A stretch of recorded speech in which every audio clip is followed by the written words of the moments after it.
Oi, oi, it's your boy, the Governor, Jack Slack. Fights Gone By podcast, episode 207, coming at you Friday? Is it Friday? Yeah, I was going to do it on Thursday, and then I was like, fuck, I've got to watch like 8 hours of fights and get a podcast out on the same day. It's a bit hard, so I pushed it back to today, because the next fights are tomorrow evening, so we should have plenty of time for people to listen to this, and for me to guess all the wrong results, and do our usual business.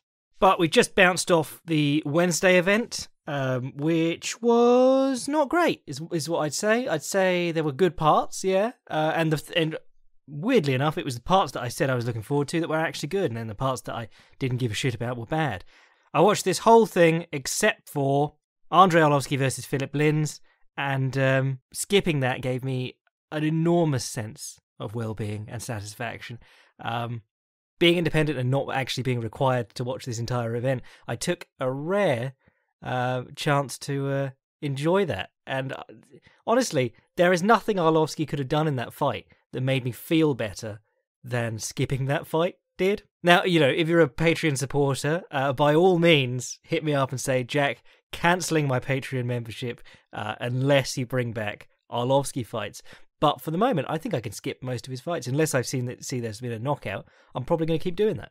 I also made my UFC broadcasting debut. I don't know if you saw that. I was on the broadcast. They had Brendan Vanilla, whatever his name is, and His Fistic Majesty chatting about bollocks in front of a very small table. I don't know why they cut back on the table. That's not like something that you can't do. Maybe it takes so many people to carry it in that they can't do it properly. Without a full staff. But while those two were nattering, a tweet of mine popped up on the screen, said, I hope Ben Rothwell and OSP choke each other unconscious in a go-go choke, Von Flu death cuddle, or something like that. And lots of people hit me up with that, and I promptly edited the screenshot to be one of the many ranting tweets I sent out about Michelle Waterson, and put that up instead, and was like, can't believe they featured my tweet. And a lot of people thought that was real, so I haven't told anyone it's not real yet, but I'll clear that up now. No, that's not the tweet they featured. But clearly the UFC, I didn't put the fucking hashtag on, you know, all those tweets that people put out with the hashtag desperately chasing clout. And I was gonna have a good go about this last week because Paul Felder wasn't there, and I still had to listen to his inane takes. You know, he'd pop up in the corner and I'd go, oh fuck, and you know, not quite stop myself reading it. However, UFC Twitter intern woke. UFC YouTube intern broke. Actually, before we get into this, we should probably touch on the news. You know, we're doing these events now. I'm happy we're doing these events. I'm happy to have stuff to cover. I am certain that they're going to fuck up with the COVID testing at some point. Or, you know, just get very lucky. It's certainly interesting. There's a lot of interesting aspects to having so few people there. Like Anthony Smith being able to talk to Dana White through the cage while he's recovering from his nut shot. But one of the interesting things is there's only like 7 or 8 guys in the media who've gone to these events. And to go to them, you have to sign a waiver. You normally have to sign a waiver. I think I've done that before for a couple of events that I went to, where you just say, I won't get drunk. But they had to sign a thing saying they won't speak disparagingly of the UFC, and that's the actual wording, disparagingly.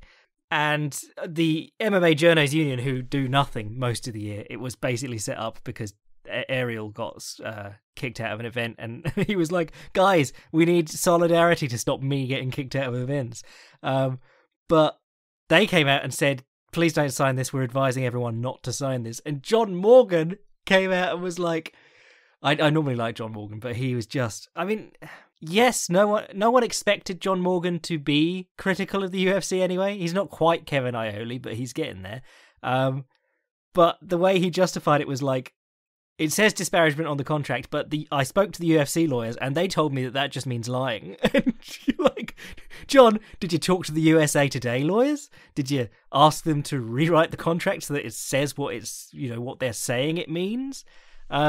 Yeah, I mean, you know, I'm so glad I don't have to do that bullshit. And frankly, you know, with me, you know what you're getting.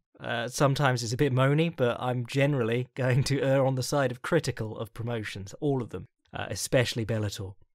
Anyway, let's talk about these fights, because there was some good stuff on here. The good stuff was what I said it would be. Drew Dober versus Alexander Hernandez. Drew Dober stood out. You know, my boys at the Elevation Fight team always saying do stuff on Drew Dober, do stuff on Corey Sandhagen. But Drew Dober looked great in this fight, and he fought pretty well too. Sorry, that's a joke that too many people have used already. He's a dapper fucker. But it's super weird, because, like, you got the two of them in the cage, and without any, you've got a referee in there for, like, context, but without anything else, they look like pretty big dudes, because they're both short, stocky guys at lightweight. But if you've seen them in their other lightweight fights, they're dwarfed by some of these guys they fight. Alexander Hernandez versus Cerrone, he looked like a midget trying to fight Cerrone. And then Drew Dober's fought a guy who was like 6'2". Was that Gonzalez? He fought Gonzalez, and Gonzalez cuts a ton of weight too. He's much more suited to welterweight, or you would expect him to be a welterweight.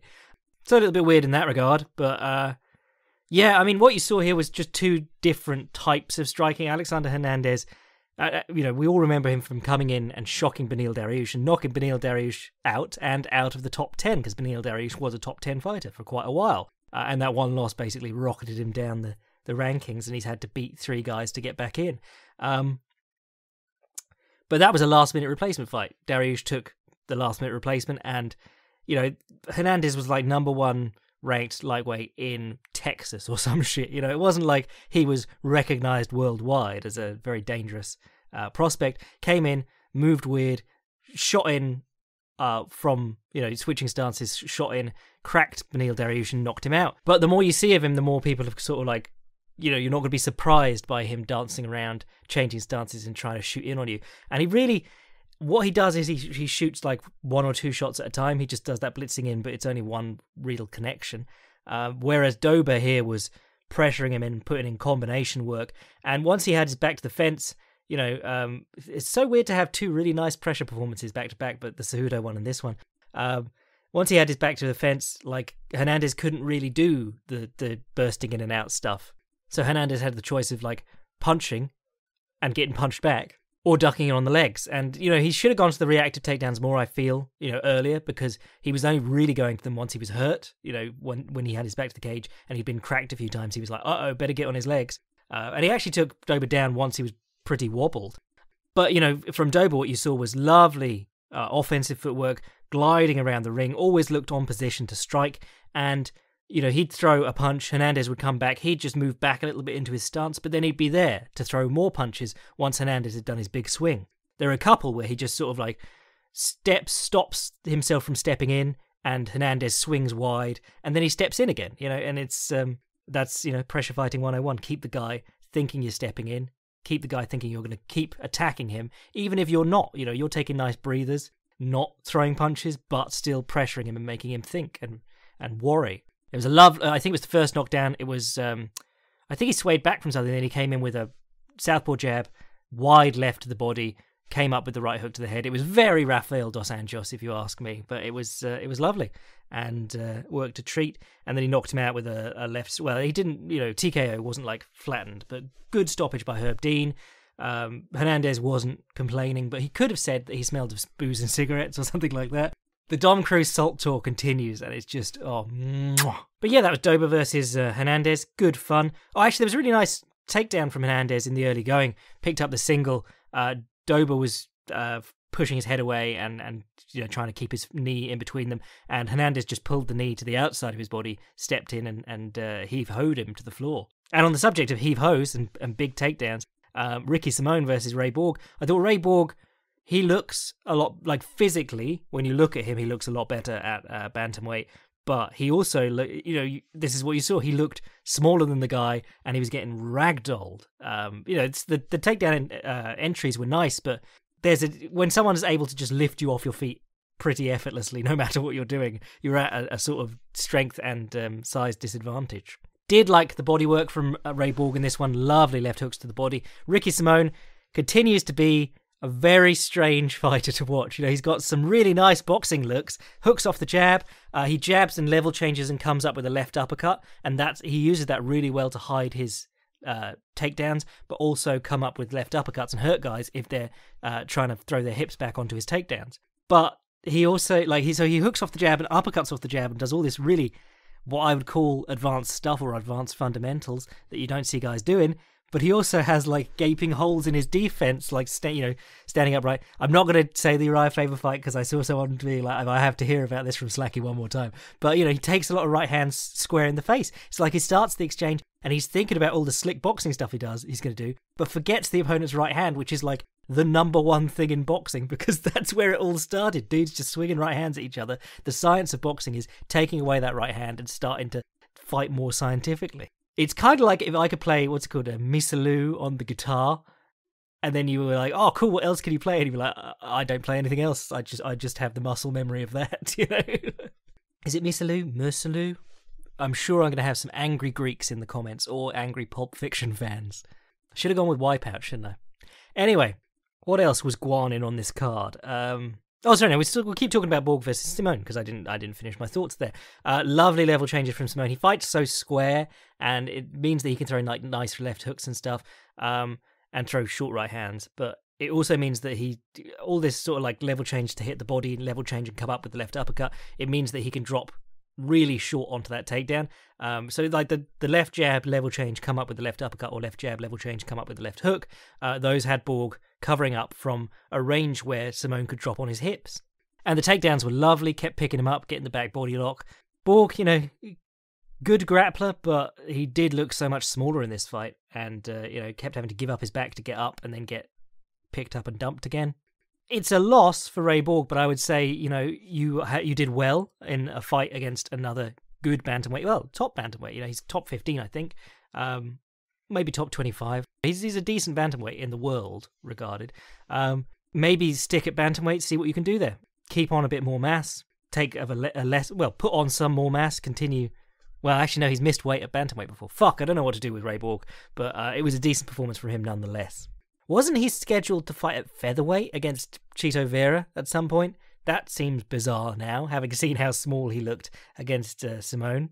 Anyway, let's talk about the other stuff on this card. What was good? Oh, Brian Kelleher versus Hunter Azure was good fun. I like Hunter Azure. Very porny name.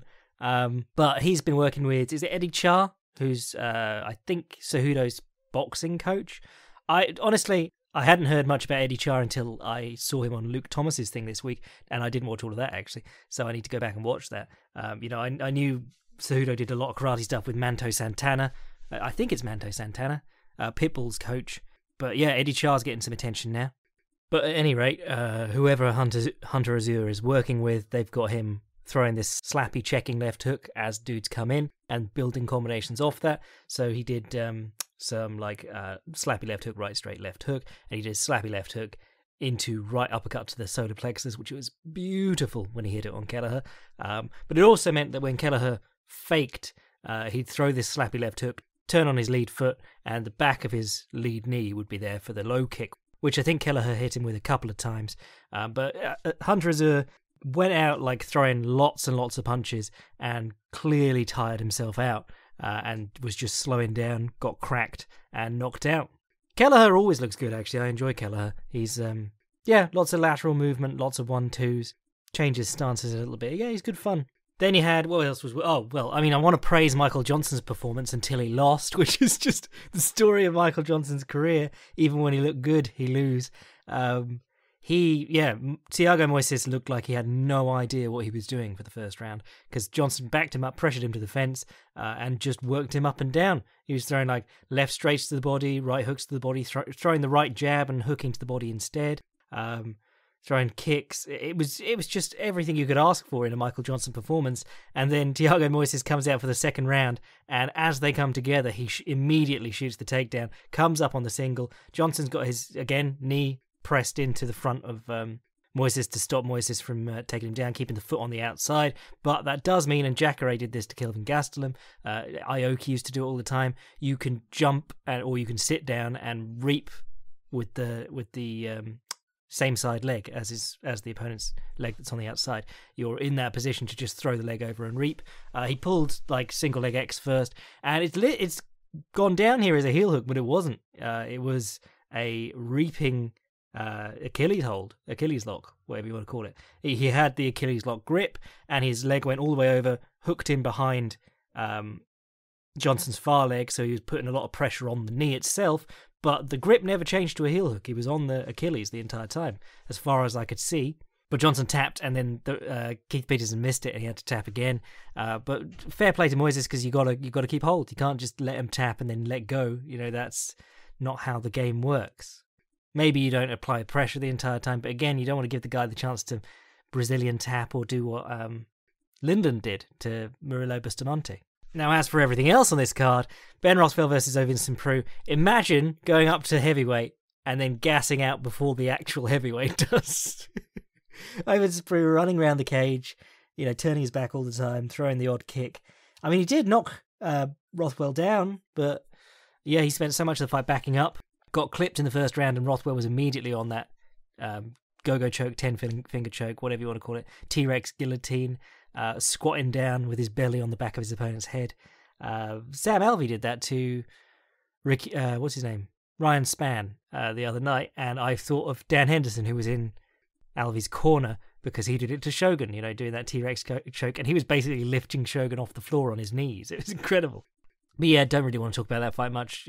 I just never understood why people were so excited about it in the first place. It's just two guys with one gimmicky submission each, and not particularly interesting on the feet most of the time. I mean, Rothwell can sometimes be interesting on the feet, but Prue certainly isn't. Chase Sherman actually, came in as a heavyweight, fought some guy I'd never heard of.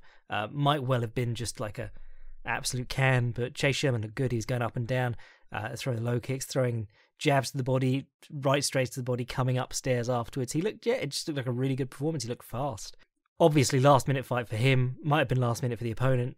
Couldn't ask for a much better opportunity to show off in your second attempt in the UFC. Show that you changed some stuff. Moraes versus Benitez was all right, like a kickboxing match. Sijara Eubanks versus Moraes was arse, really bad. They were moving slower than the heavyweights. Absolutely incredible. And then the main event, Glover Teixeira versus Anthony Smith, and Glover Teixeira did what Glover Teixeira has been doing for the last 4 fights. He looked old and slow and got beat up, and then at some point his opponent slowed down and he just beat the shit out of them. He did it. Carl Robson. Who was the other guy he fought?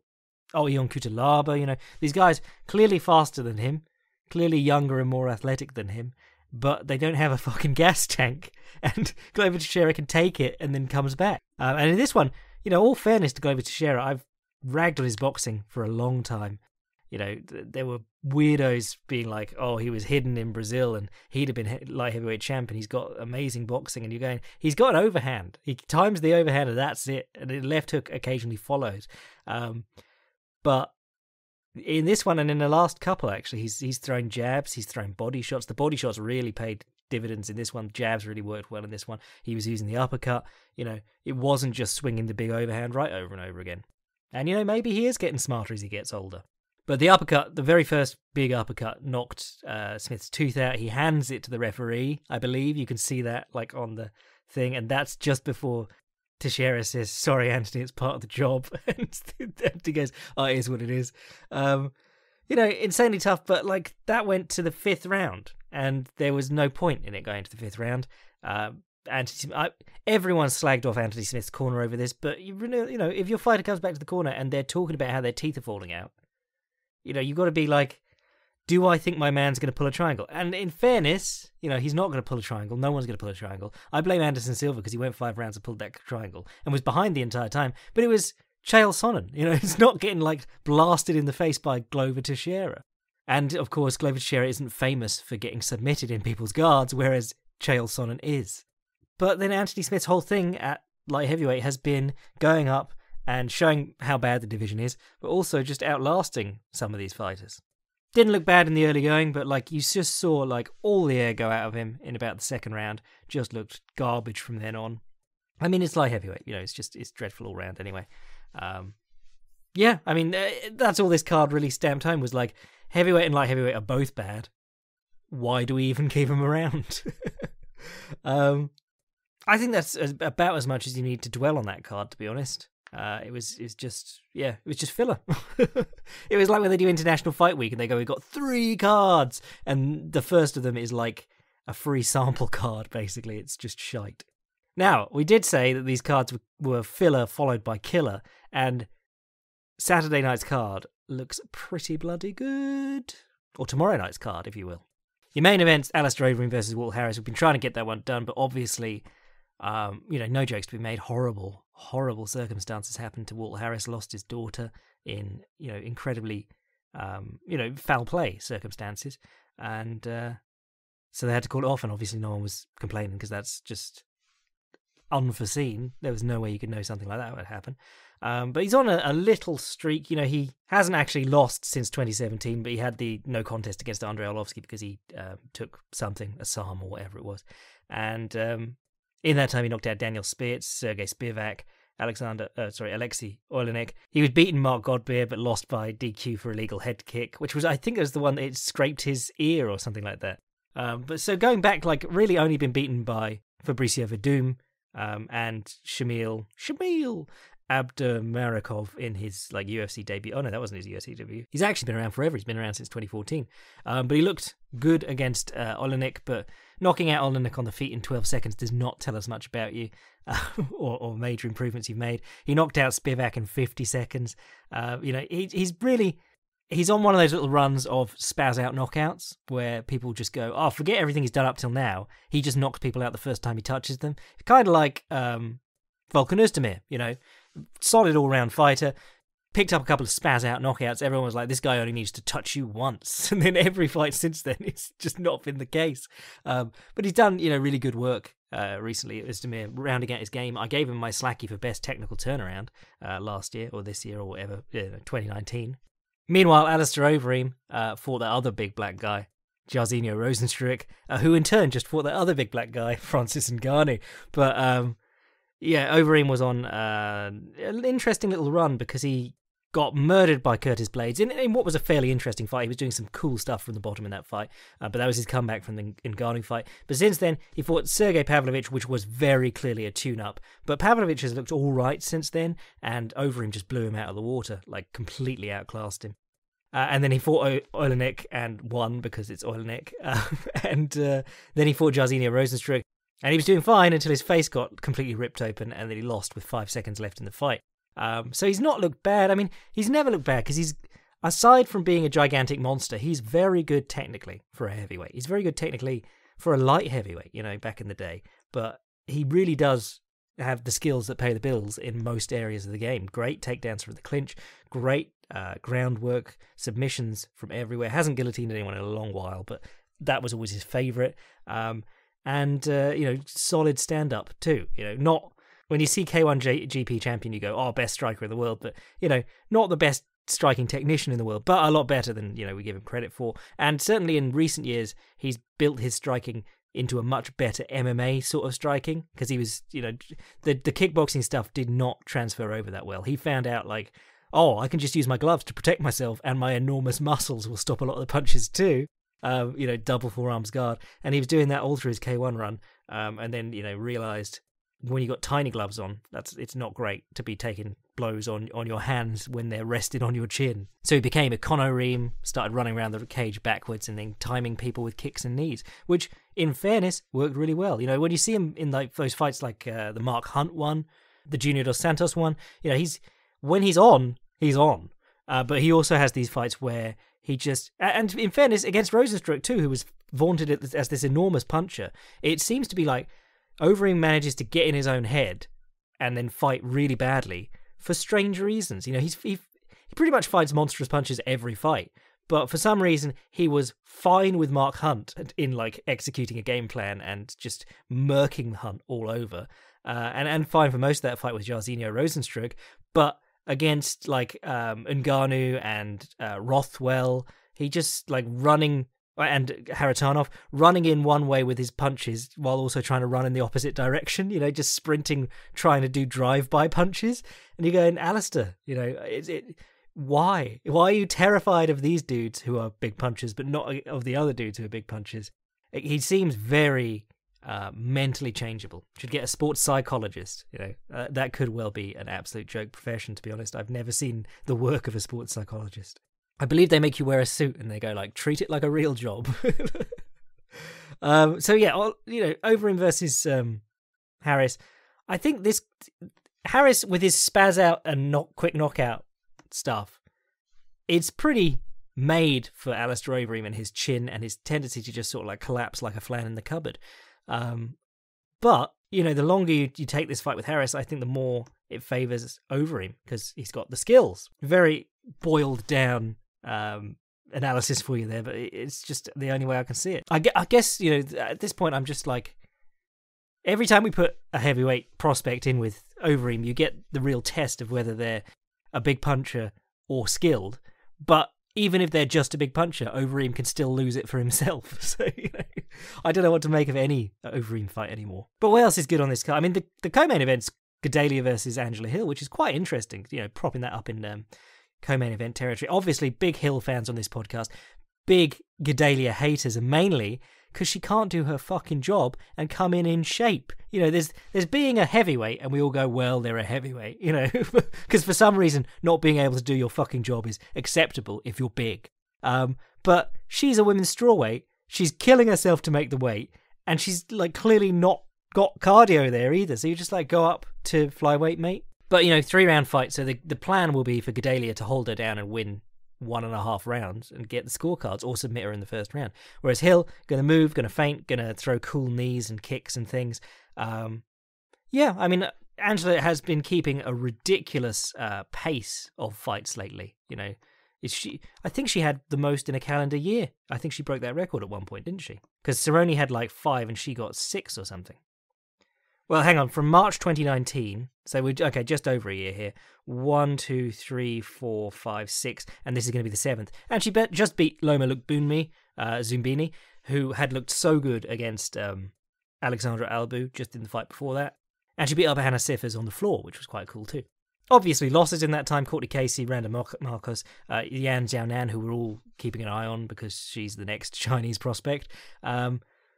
But yeah, I mean, you got to look at this and go, okay, a lot of Hill's problems have come on the floor, and she's not big for the weight class. She's like, what is she, 5'3"? Whereas Gedalia, you know, is heavy for the weight class, and you know, does a big weight cut and very strong, holds people down. I mean, she's only 5'4", so you know, not a big height difference there, but you know, very strong top player, good at just ragdolling girls. The tier below Jessica Andrade, as ragdollers go in that division, but still one of them. But on the other hand, Angela Hill keeps a great pace and can move for 3 rounds, even when, like in that Jessica Andrade fight, she was taking a beating, and can keep the pace up, which clearly is not what Claudia Gedalia likes, you know. I can't remember much of that Ansaroff fight that she lost, but she certainly hasn't looked quite as impressive as when it was like very clearly Joanna and her were number 1 and number 2. So an interesting fight in terms of, you know, you got 2 people there whose styles or stylistic weaknesses directly play into each other's strengths. It really could be whose weaknesses are more exploitable than who has, you know, who's rounded out their game more and is more impressive. It could be who's worse than rather than who's better. I don't know. I'm looking forward to it. That could be fun. I won't be looking forward to it if Gedalia wins because her style is not interesting to me. But the rest of that card, you got some low-key bangers. Krzysztof Jotko versus Eric Anders, just sort of like there for fun. But Marlon Vera versus Song Yadong. Chito Vera the other week thought this fight wasn't happening, so there's plenty of room for this to not happen. I mean, Marvin Vettori lost his fight against, what was his name, Robeson, just last weekend, like the day of the fight. They just decided, no, he's not doing the fight. I think there was a weight cut issue or something like that. But yeah, plenty of scope for this to go wrong. But Song Yadong, people have been a little bit... The response to that Cody Stamann fight was a little bit muted. I can't remember all the details, but I remember it being a competitive fight, and I think a lot of people wanted a blowout. It was a draw, and he got a point deducted at some point too for was it a knee on the ground? But you know, that took a little bit of the heat off him, even though he'd won 4 in a row in the UFC before that. It's kind of like Ankalaev. No one cared once he lost to Paul. What's his name? The Bear Jew. Paul Craig. You know, it just people for some reason are like, no, if you don't look unstoppable, I don't care. And it's you get the weird reverse effect too with Khabib, because now he's looking unstoppable, and then people just can't get their head around the fact that he looked bad against Gleison Tibau. They had to go back and go, actually, I think if you watch the footage, he was mastering him on the feet here. But that's the thing, we build up legends in our own minds. We want gods and sword saints. That's what we want. But Song Yadong, Marlon Vera has been on an amazing tear lately, and it's kind of like a Magny-esque tear, where it's clearly not the elite guys he's beating yet. Every time he smashes someone, we go, can we get him against the elite now? Can we get him against a top 15 guy? Yeah, Wuji Buren was unremarkable when he fought him. Guido Canetti, Frankie Saenz is legit. Andre Ewell most recently, but Nohelin Hernandez. Some of these guys are just not names at all. But 5 in a row, all stoppages, and he's just been putting the pressure on people. It's been fantastic to watch. Lovely front kicks to the body, lovely long punches. Great work in the clinch. Has a great head and arm clinch with his face jammed into the guy's head and knee in their body. And great on the ground too. Kelleher. He got him with the Kimura trap, turned him over with the Kimura, finished with the armbar. Beautiful stuff. I mean, he's just a guy that we're sort of waiting to get in with the elite at the elite, because he accepts any fight all the time, always.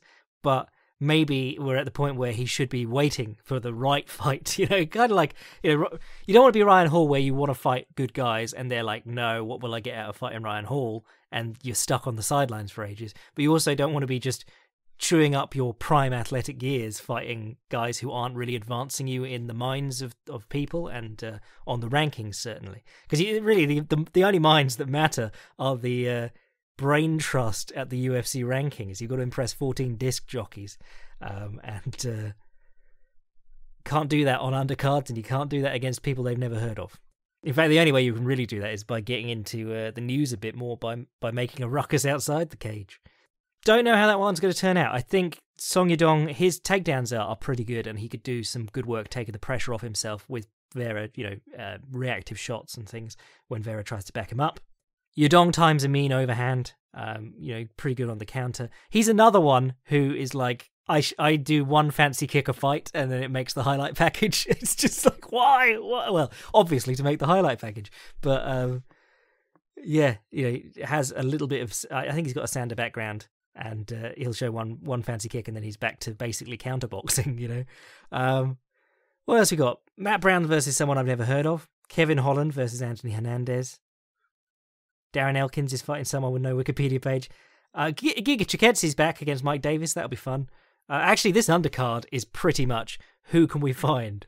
They said, get me the best fighters. They said, we can't. And they said, get me the best fighters willing to fight in a pandemic for low, low prices. At any rate, I think that's going to be a fun card. The main card is banging. I didn't even touch on Dan Ige versus Edson Barbosa. That is actually my pick for possible best fight of the night, because you got Barbosa, who had a pretty severe cut to get to lightweight by all accounts, and he's decided to go down to featherweight, presumably because he was like, I'm sick of being held down by dudes, and also, it's not going to change his footwork, so that's the key question. Dan Ige, really fun grappler, decent striker, not good striker is what I'd say. He's got good pop in his punches, he can time a good counter, but it's all a bit paint by numbers. What he's best at is taking dudes down, getting their backs. Really, basically, he a lot of what he's been doing recently is like budget or featherweight budget Habib. He's taking people down on the far wrist. He's doing the sneak behind along the cage wall, while they're trying to walk up, sitting on the ankles. All the Habib looks, basically. But a bit more traditional from the bottom, and takes the back and looks for chokes a lot more than Habib does. Habib tends to do that late in a fight after really grinding on dudes. But ultimately, looking like a pretty good night of fights, I'd say. Right, let's do a couple of questions before we get out of here for today. Hey Jack, what's up? I hear you often refer to one of the many books on fighting you have read. I would like to find out some of those things for myself, but struggle with reading. I would describe myself as good with a hands, due to never having worked in an office. What are the best audiobooks on fighting? From Ross.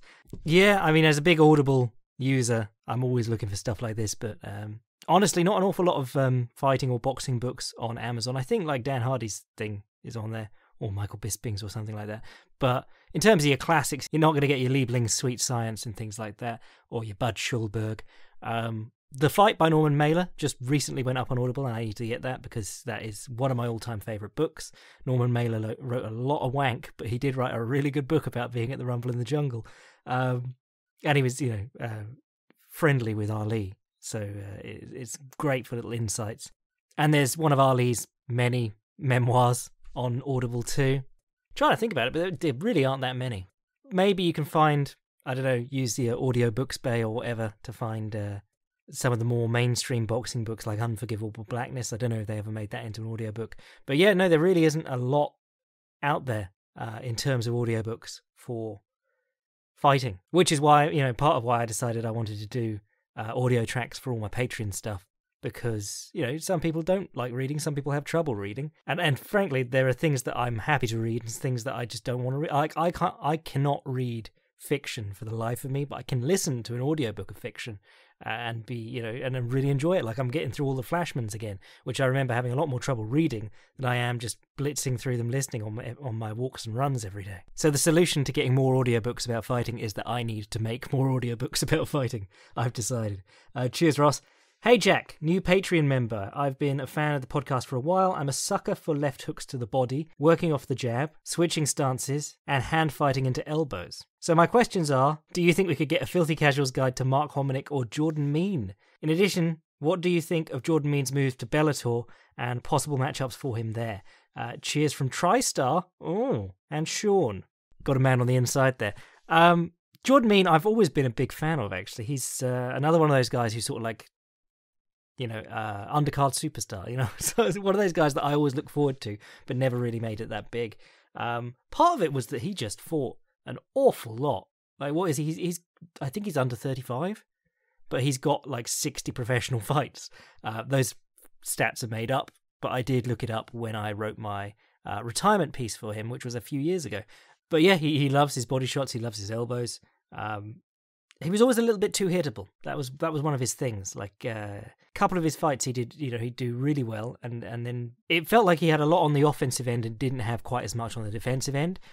So when he was fighting tougher guys like was it Matt Brown that he knocked down with a body shot and then got up and just murked him?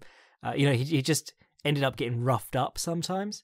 And then the answer to that is either have defensive options, so always be cautious of the other man coming back or ducking into clinches and hitting reactive doubles and things when he does, or be tougher, which is not a thing that you can really do. You can't make your chin better. You can't make the way you handle the shot much better. Isn't his dad still fighting at like 60-something? No, I think his dad's like 50, but that should give you an idea of how young he is, that his dad's still fighting and he's fighting and has been fighting for like 60 fights. But he was always a favourite of mine. The elbows and the body shots, like you said, are just something that will always win you boyhood, even if you're pretty defensively porous. Mark Hominick, I'm just going to admit it, I was never that on the hype train. He was was he one of Sean Tompkins' boys? Because for about 3-4 years, people were just raving about his kickboxing, and I thought he did all right against Aldo. And that was another one you couldn't say he did. You either had to say he whooped Aldo and really showed a massive hole in Aldo's game, or you had to say no, Aldo was on antibiotics and none of it mattered. But no, he did well against Aldo, and he was always decent. Maybe I just didn't watch enough of him before the Aldo fight, and the Korean Zombie's very sad ending to that sort of career. But then I've been rewatching a load of WEC stuff while I've been in lockdown, and I've got to say it's so much fun. I remembered it in sort of a like, come on, are you remembering that through rose-tinted goggles? But then I watched it and I was like, this is really fun. Hani Yaya's first run, Donald Cerrone, Benson Henderson, Anthony Pettis, all them in the lightweight division. You've got Jamie Varner in there. Someone wrote in the other week being like, how dare you mention Varner barn burners and not mention, I can't even remember which one it was. He was mad I didn't mention one of Jamie Varner's barn burners. Those fights between Stan and Cantwell, really fun fucking time. We might have to do something about that, like a special episode on WEC stuff. But anyway, I've just started my Filthy Casuals quickies. I put one out yesterday, about Andy Risty and a particular move that he did a lot, or did in one particular instance that I thought was very cool. So I'm leaving the door open to do stuff that I know won't get the hits. It's very disheartening to do like a 10-minute, 15-minute thing on a fighter that I'm really into, like Big Nog, and either people didn't give a shit or the algorithm didn't give a shit, but didn't get any views compared to like Sakuraba and Tony Ferguson, which have just done amazingly. So I'm leaving the door open, and I'll do smaller ones on people who interest me personally, and then if they take off, I can do a longer one on them. So that's the plan going forward. Anyway, I reckon that'll do us for today. I hope these fights live up to my expectations. That main card's looking pretty banging. Undercard could be all right. Or as someone tweeted me, knowing that just going to get angry. Actually, the cards with no names often have better fights because they fight harder to make up for the fact that they have no names. Anyway, if you want to get in on the Patreon stuff, I'll probably do a post-fight breakdown of something good on that card. I think that's the way I like to do it. If something stands out to me, I'll do an article on it. If it doesn't, I won't force it. But if you want to get in on the extra Patreon stuff we do and support the podcast, sign up to Patreon. If you want to send an email to the podcast, fightsgonebypodcast@gmail.com. And if you want to see what I'm writing at any time, fightprimer.com. I'm your boy Jack Slack. Make sure to watch the Andy Risty Filthy Casuals quickie, and I will catch you next week. Cheers. Smurfs shadowboxing at 6 feet, bless.